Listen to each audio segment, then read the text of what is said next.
سیدنا عمر فاروق کے بیٹے کو جلال آ گیا. تیش میں والد کے پاس گئے, جا کر کہنے لگے کہ ابا جان مجھے حسین نے نیچا دکھا دیا. بولے کیا کہا؟ تو بولے مجھے غلام کہا. تو بولے اچھا حسین نے تمہیں غلام کہا؟ بولے ہاں غلام کہا. چلو حسین سے پوچھتے ہیں. بچپنا تھا, تیش میں مولا مشکل کشا کے گھر پہنچ گئے, دستک دی. مولا مشکل کشا باہر تشریف لائے. تشریف لانے کے بعد جب پوچھا تو یہ معاملہ سنایا تو مولا فرمانے لگے کہ بچوں کا معاملہ ہے عمر, چھوڑ دو. سیدنا عمر فاروق نے کہا کہ علی مجھے آپ سے بات نہیں کرنی ہے, مجھے حسین سے بات کرنی ہے. جب یہ کہا تو امام حسین کو طلب کیا. امام حسین باہر تشریف لائے. لانے کے بعد سیدنا عمر فاروق نے پوچھا شہزادے کیا آپ نے میرے بیٹے کو کیا کہا؟ امام حسین جھوٹ نے فرمایا کہ ہاں میں نے غلام کہا. سیدنا عمر فاروق یہ پوچھا کہ آپ نے غلام کہا؟ بولے ہاں میں نے غلام کہا. سیدنا عمر فاروق نے فرمایا کیا کہا وہ لکھ کر بھی دو گے؟ بولے کیا بڑی بات ہے, ہم لکھ کے دیتے ہیں کہ آپ کا بیٹا ہمارا غلام ہے. ٹھیکری اٹھائی. امام حسین علیہ السلام نے ٹھیکری پر لکھ دیا کہ یہ میرا غلام ہے. ٹھیکری ہاتھ میں لی, چوما سر پہ لگایا, بیٹے سے مخاطب ہو کر کہنے لگے ارے بیٹے تو کیا چیز ہے؟ حسین کا تیرا باپ بھی غلام ہے. سبحان اللہ. اور پھر یہ وصیت فرمائی کہ یہ حسین کی لکھی ہوئی ٹھیکری میری قبر میں رکھنا. روز محشر سرکار مدینہ کو جا کر بتاؤں گا کہ آپ کے شہزادے نے دنیا میں مجھے غلامی کی سند دے کر بھیجی. جب سے ہی تو یہ شجرے کا سسٹم نکلا. خبر میں آج ہم جو شجرہ رکھتے ہیں نا, تبرکات جو رکھتے ہیں, سیدنا عمر فاروق کی سنت ہے جو امام حسین کی لکھت کو اپنی خبر میں رکھ دیا. ارے یہ امام علی مقام اور اہل بیت اطہار کا مقام و مرتبہ ہے. آج کس ڈگر پر جا رہے ہو؟ ارے تم جا رہے ہو جہنم رسید, جاؤ, لیکن معصوم مسلمانوں کو کیوں بھٹکا رہے ہو؟ ان کے ایمان پر, ان کے عقائد پر کیوں ڈاکے ڈال رہے ہو؟ یقیناً ہر صحابی کی تعظیم ہم پر لازم ہے, لیکن محبت اور مودت کا حکم جو ہے وہ اہل بیت اطہار کے لیے اللہ اس کے رسول نے دیا. امام احمد ابن حنبل فرماتے ہیں کہ مولا مشکل کشا کی شان میں جتنے احادیث آئے ہیں کسی صحابی کی شان میں اتنے احادیث نہیں آئے. ایک ایک فضائل ایسے بیان کیے گئے, اس کے بعد بھی انو بڑے, انو چھوٹے, انو پہلے, انو دوسرے. ارے آپ ہم کون ہوتے ہیں تقابل کرنے والے؟ یقیناً صحابہ کا مقام و مرتبہ اپنی جگہ, لیکن اہل بیت سے کسی کا تقابل نہیں ہے. گھر والے ہوتے ہیں, ان کا تقابل کسی سے نہیں کیا جا سکتا. آیت مباہلہ کے وقت حضور پاک نے صاف صاف انداز میں بتلا دیا. جب مباہلے کی بات آئی تو مولا مشکل کشا مالک نے دو جہاں امام حسن امام حسین سرکار ساتھ لے کر جا رہے ہیں. آیت تطہیر جب اتری, چادر کی بات آئی, مالک نے دو جہاں مولا مشکل کشا امام حسن امام حسین یہ میری اہل بیت ہے. بی بی ام سلمہ جو سرکار کی زوجہ تھی سامنے ٹھہری ہوئی ہے, پوچھ رہی ہے یا رسول اللہ کیا میں اس چادر میں آ سکتی ہوں؟ سرکار فرما رہے ہیں خبردار, تمہارا مقام اپنی جگہ ہے لیکن اس چادر میں نہیں آنا. واضح طور پر مقام ہر جگہ سرکار مدینہ نے اپنی اہل بیت کو فرماتے گئے. یہی نہیں, جب غدیر خم میں سرکار مدینہ صلی اللہ علیہ وسلم نے مولا مشکل کشا کا ہاتھ پکڑ کر من کنتم مولا نہیں فرمایا, پہلے یہ پوچھا کیا تم مجھے اپنا آقا مانتے ہو؟ تمام صحابہ سے سارے صحابہ ایک آواز میں کہنے لگے ہاں یا رسول اللہ ہم آپ کو آقا اپنا مولا سب کچھ مانتے ہیں. اس کے بعد فرمایا گیا کہ من کنتم مولا فازا علی مولا, میں جس کا مولا علی اس کے مولا. انا مدینۃ العلم علی بابوا, لحمی کا لحمی میرا گوشت علی کا گوشت, میرا خون علی کا خون, میں علم کا شہر ہوں علی اس کے دروازہ ہے. اب اگر کوئی اپنے آپ کو عالم کہتا ہے اور علم کے شہر میں داخل ہونا ہے تو اس کو دروازے پر جانا پڑے گا، مولا کی چوکھٹ پر جھکنا پڑے گا۔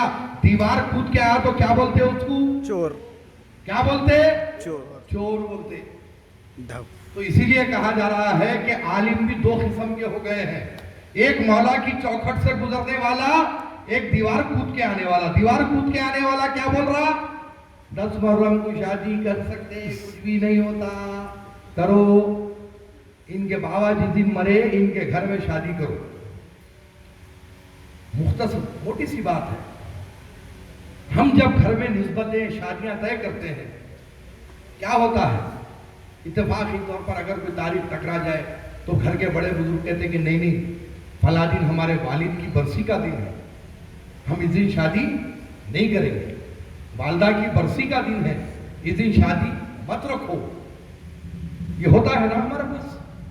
امام علی مقام وہ احسان عظیم جو دین کا نہج بدلنا چاہتے تھے، اپنے کنبے کو قربان کیا، اور یہی نہیں، رسول پاک صلی اللہ علیہ وسلم کی حیات طیبہ میں جو شہادت کا پہلو ادھورا تھا، امام حسین علیہ السلام نے اپنی شہادت سے پورا کیا۔ جو شہادت کی جو اہمیت، جو عظمت ہے، وہ یہی ہے۔ احد کے میدان میں حضور پاک صلی اللہ علیہ وسلم کے شہادت کے 3 اقسام پورے ہو چکے تھے۔ آپ کے دندان مبارک شہید ہوئے، آپ کے ایڑی مبارک لہو لہان ہوئی، آپ کو غش طاری ہوا، وفات نہیں ہوئی۔ کیوں؟ اللہ تعالیٰ نے قرآن میں وعدہ فرمایا تھا کہ اے حبیب، کوئی انسان تمہاری جان تک نہیں آ سکتا۔ اگر رسول مکرم کی شہادت ہوتی تو اللہ کا وعدہ جھوٹا ہو جاتا، لیکن وہ شہادت کا باب ادھورا تھا۔ عرض کرب و بلا میں امام حسین نے وہ شہادت کے باب کو پورا کیا۔ اسی لیے شہادت کی اہمیت ہے۔ یہ ظاہری شہادت امام حسین کی ہے، لیکن باپ کی تکمیل حیات طیبہ کی ہے۔ یہ باتوں کو سوچو، غور کرو۔ ارے ایسے ویسوں کی، ناصبیوں کی، خارجیوں کی محفلوں میں بیٹھ کر اپنے عقائد کو خراب مت کرو۔ آل رسول سے رجوع ہو، خانخواہوں سے رجوع ہو، جہاں سے تمہیں حق کا پیغام ملے گا، جہاں پر آپ کا تزکیہ نفس کا کام ہوگا، آپ کو دین متین پر چلنے کا راستہ بتلایا جائے گا، آپ کو حق اور حلال کے بیچ فرق بتلایا جائے گا۔ کوئی پیر کامل کے ہاتھ میں ہاتھ دو، آل رسول کے دامن کو پکڑو، جیسا کہ حضور پاک غدیر خم میں جہاں پر یہ فرمایا کہ من کنت مولا فاز علی المولا، ساتھ ساتھ یہ بھی فرمایا، ابھی آپ نے پیش رو مقرر سے سنا کہ میں تمہارے پاس 2 بھاری چیزیں چھوڑ کر جا رہا ہوں، ایک قرآن، دوسری میری اہل بیت۔ اگر تم یہ دونوں کو تھامے رہو گے تو کوثر پر قیامت کے دن مجھ سے ملاقات کرو گے۔ قرآن سے اہل بیت کو رسول کریم نے الگ نہیں کیا۔ پھر ایک جگہ سرکار مدینہ فرما رہے ہیں، بخاری شریف کی حدیث ہے، سرکار مدینہ فرماتے ہیں کہ تم اپنی اولاد کے دل میں میری محبت، میرے اہل بیت کی محبت اور قرآن کی محبت ڈالو۔ کیا فرما رہے ہیں؟ میری محبت، اہل بیت کی محبت، قرآن کی محبت۔ یہاں پر بھی قرآن کو اور اہل بیت کو الگ نہیں کیا گیا۔ جگہ جگہ رسول کریم صلی اللہ علیہ وسلم نے درس دیا اپنی امت کو، لیکن شرمندگی، پشیمانی کی بات تو یہ ہے کہ آج دنیا کو کس ڈگر پر لے کر جا رہے ہو۔ امت محمدیہ کو بھڑکانے کا کام کیا جا رہا ہے۔ ارے یقیناً ہر صحابی کی تعظیم ہم پر لازم ہے، لیکن اہل بیت اطہار کا مقام و مرتبہ بہت جدا گانا ہے، ان کا کسی سے تقابل نہیں کیا جا سکتا، کیونکہ وہ نبی کے گھر والے ہیں، نبی کے بیٹے ہیں، نبی کی بیٹی ہے، نبی کے بھائی ہے، نبی کے داماد ہے۔ یہی نہیں، سرکار مدینہ نے فرمایا کہ مجھ کو اور علی کو ایک نور سے پیدا کیا گیا۔ سبحان اللہ، سبحان اللہ۔ مجھ کو اور علی کو ایک نور سے پیدا کیا گیا۔ تو جب نور علی ہے تو پھر خاکیوں سے کیسا مقابلہ؟ ہم سب کیا ہے؟ خاک کے پتلے ہیں۔ مٹی سے بنائے گئے ہیں، مٹی میں مل جانا ہے، یہی ہے نا. لیکن سرکار مدینہ فرما رہے ہیں کہ مجھ کو اور علی کو ایک نور سے پیدا کیا گیا. تو پھر سرکار مدینہ بھی نور ہوئے، علی بھی نور ہوئے، تو پھر نور کا مقابلہ خاکی سے کیسا ہو سکتا ہے؟ ہی نہیں. علی سب سے افضل بعد از رسول، سب سے افضل علی مرتضی. یہ ہمارا ایمان ہے، یہ ہمارا یقین ہے. یقیناً خلیفہ اول سیدنا ابو بکر صدیق ہے، سیدنا عمر فاروق خلیفہ دوم ہے، خلیفہ سوم سیدنا عثمان غنی ہے. یہ نہج نبوت پر جو حکومت چلی یہ اس کے خلفاء ہے. اگر اس کی ترتیب کو بھی کوئی نہیں مانتا تو ہم اس کو ہمارے عقیدے کا نہیں مانتے، نہیں مانتے. ہم ہمارے سے ہٹ کر اس کو سمجھتے ہیں. لیکن انہوں پہلے ہے، انہوں دوسرے ہے، انہوں تیسرے ہے، انہوں چوتھے. تو کون ہے بھائی؟ تیرے کو کون بولے سب بولو بول کے؟ غدیر خم میں سرکار فیصلہ کر رہے اپنے جانشین کا اعلان کر کے من کنت مولا فہذا علی مولا فرما دیے. اور پھر یہ بھی فرما رہے کہ اللہم آدی من آدا اللہم والی من والا. اے اللہ تو ان سے محبت کر جو علی فاطمہ حسن اور حسین سے محبت کرے.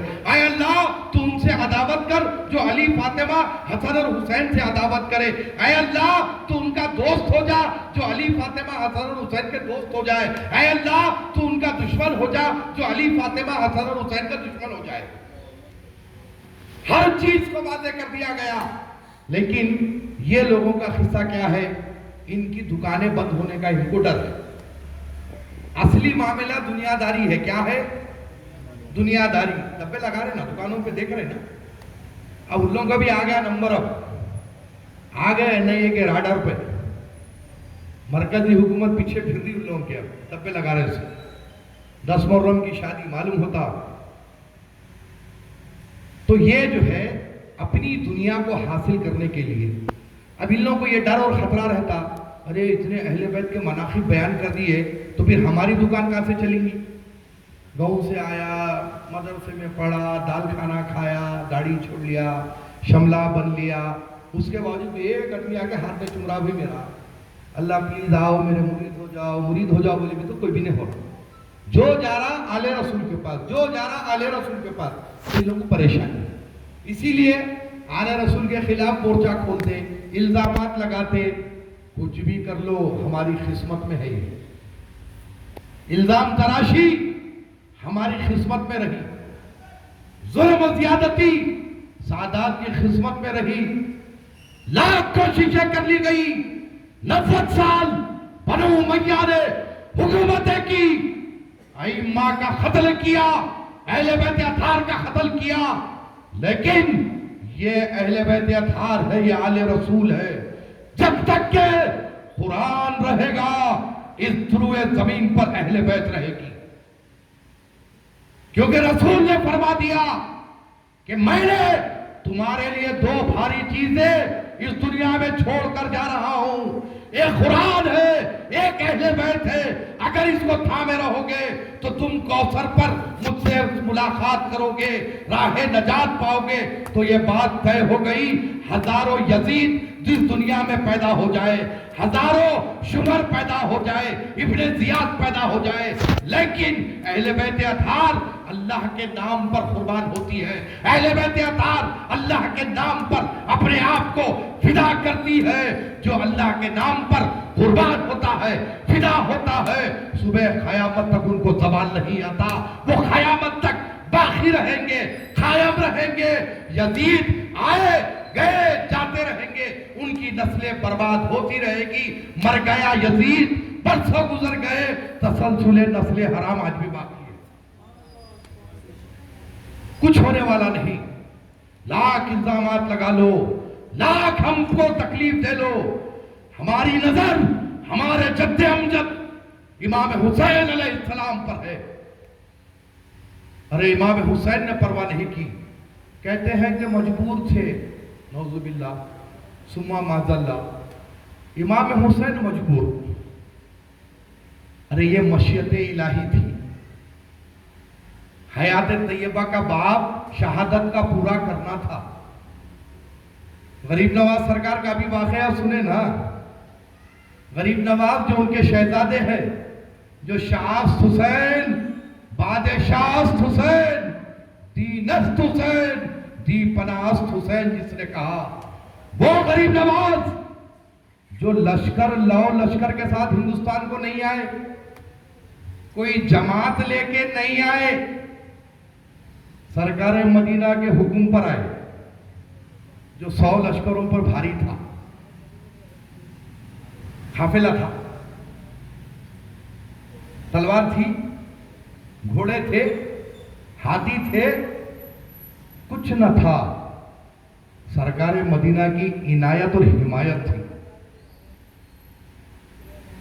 سرکار مدینہ کے حکم پر جب آئے، تبلیغ دین کا کام کیا. ستائے تو کیا کرے، اناج ساگر کو کاسے میں بھر لیے. بتا دیا کہ ارے میرے دادا حسین مشیت الہی پر خاموش رہے، اگر ایسا پاؤں پٹکتے تو زمین سے پانی ابلتا تھا. نہیں کرے، حسین کو دنیا مجبور نہ سمجھے، اسی لیے امام حسین نے اپنے شہزادے سے کر کے بتا دیا کہ کاسے میں سارے اناج ساگر کو اٹھا لیا.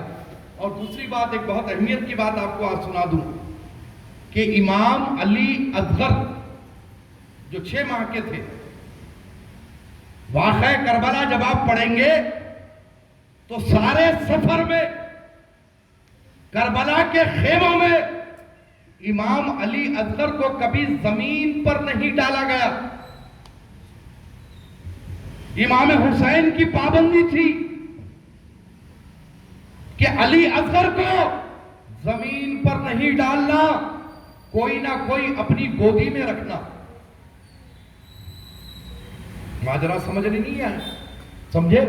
چھوٹا 6 ماہ کا بچہ ہے، لیکن کسی عاشق نے کہا کہ اگر علی اصغر کو زمین پر ڈالتے اور علی اصغر اپنے ایڑیا کھستے تو وہ زمزم کچھ نہ تھا، اس سے زیادہ پانی نکل آتا.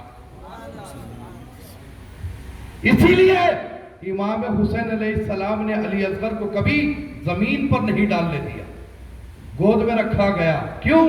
مشیت الہی تھی. معلوم تھا کہ اب دور جیسے جیسے گزرے گا امت کے حالات بدلتے جائیں گے، پیڑ بتا کر دین سے بھاگنے لگیں گے.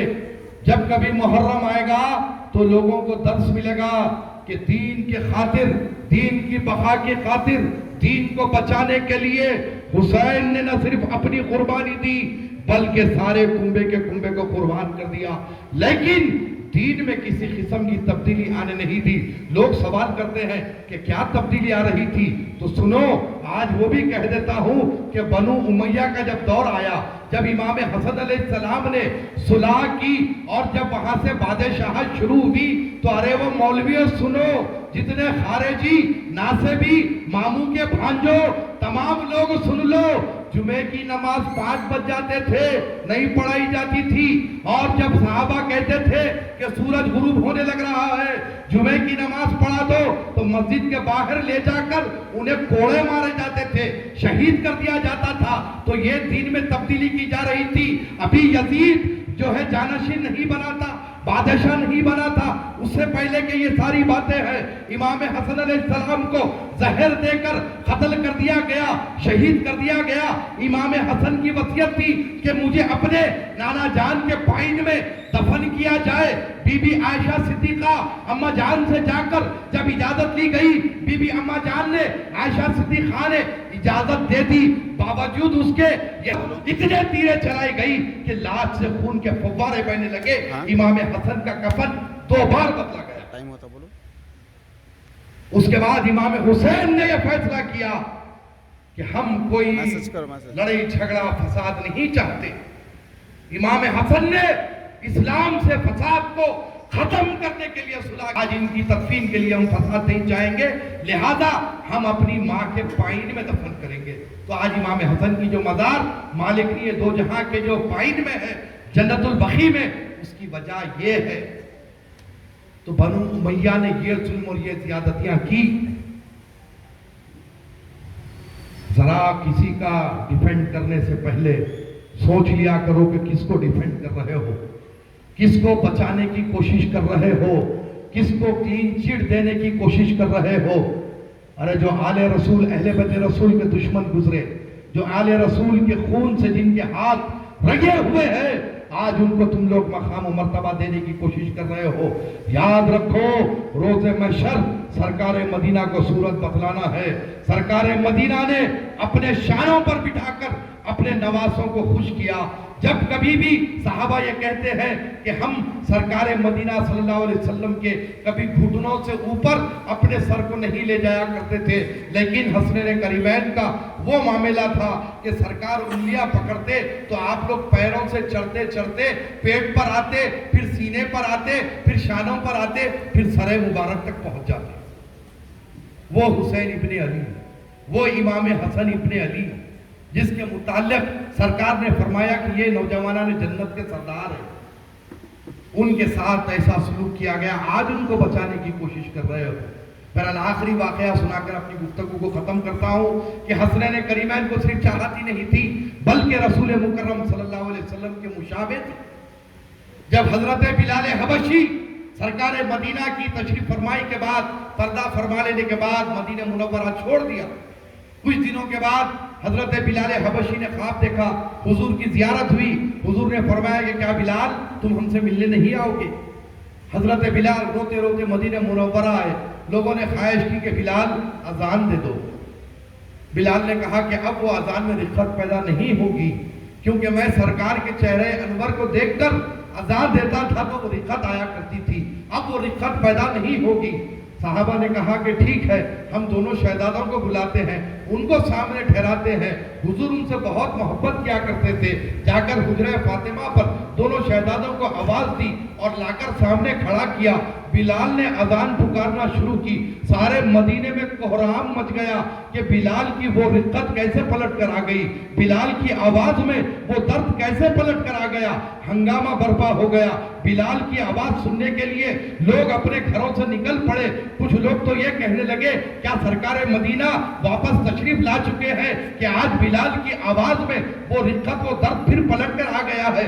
جب بلال کی اذان مکمل ہوئی, بلال سے پوچھا گیا کہ اے بلال یہ بتا دو کہ تم سرکار مدینہ کے دور میں جس انداز میں رقت بھری ادا دیتے تھے, جس انداز میں تمہاری آواز میں درد ہوا کرتا تھا, آج کیسے پیدا ہو گیا؟ بلال کہنے لگے کیا بتاؤں قسم ہے اس پاک پروردگار کی, جب یہ دونوں شہزادے میرے سامنے آ کر کھڑے ہو گئے تو مجھے ایسے دکھ رہا تھا کہ کبھی حسن میں سرکار نظر آتے تو کبھی حسین میں سرکار نظر آتے. مجھے ایسے محسوس ہی نہیں ہوا کہ میرے سرکار پردہ کر چکے ہیں, بلکہ میرے سرکار میرے سامنے کھڑے ہیں. سبحان اللہ, سبحان اللہ. تو یہ تھا حسنین کریمین اہل بیت اطہار کا معاملہ. اپنے آپ کو سرکار کی غلامی میں مشغول رکھو, اہل بیت اطہار کی محبت کو اپنے دلوں میں کوٹ کوٹ کر بھرو, تاکہ کل کے دن ہم زام کے ساتھ روز محشر سرکار کی بارگاہ میں پیش ہو جائیں کہ آقا آپ کے حکم کے مطابق ہم نے آپ کی اہل بیت سے محبت بھی کی, مودت بھی کی. رسوا ہونے کی ضرورت نہیں ہے. اگر ان سے منہ پھیر لوگے, یاد رکھو دنیا میں بھی رسوا ہوں گے, آخرت میں بھی رسوا ہوں گے. مثالیں مل رہی ہے, مثالیں مل رہی ہیں. جو اہل بیت کے معاملے میں بولا دھوبی کا کھدا ہو گیا, گھر کا نہ گھاٹ کا. ہم کو سرکار کے در کے کتے بن کے رہنا ہے, پالتو کتے بن کے رہنا ہے, ان کے در کی ہڈی ہم کو کھانا ہے. ارے اصحاب کہف کے چوکھٹ پر اللہ کے ولی تھے نا, کون تھے؟ اللہ کے ولی تھے. جب ان کی حفاظت کے لیے کتا ان کی چوکھٹ پر بیٹھ گیا تو اللہ تعالیٰ اس کی شکل بدل کر اسے جنت میں داخل کرے گا. ہم تو رسول کریم کے امتی ہے, اشرف المخلوقات ہے. جب تم کسی اللہ کے ولی کی چوکھٹ پر بیٹھو گے, آل رسول کی چوکھٹ پر بیٹھو گے, یقین جانو ان کی چوکھٹ کے صدقے میں جنت میں داخل ہو جاؤ گے. یہ جتنے بدعقیدے خارجی ناصبی ہے ان کو چھوڑو، یہ جہنم رسید ہوں گے. قیامت کے دن جب سورج سر پر ہوگا، پسینے میں گردن تک ڈوبے ہوں گے، نفسی نفسی کا دور ہوگا، تو ہم سرکار کی کالی کملی کے سائے میں رہیں گے. ہم سکون سے کوثر کا پیالہ پیتے رہیں گے، کبھی مولا مشکل کشا کے ہاتھ سے، تو کبھی حسنین کریمین کے ہاتھ سے، تو کبھی سرکار مدینہ کے ہاتھ سے. ہم مزے کریں گے، یہ لوگ جلتے رہیں گے. جیسے کہ کسی شاعر نے کہا کہ کیا ہے وہ شعر، تم مسکرائے رہو تو بس ہے، جلا کرے ہم سے جلنے والے، تم مسکرائے رہو تو بس ہے. ہم اس دن مسکراتے رہیں گے، یہ لوگ جلتے رہیں گے. بارگاہ رسالت میں آپ صلی اللہ علیہ وسلم میں سلام کے لیے کھڑے ہو جائیں، سلام پیش کیا جائے.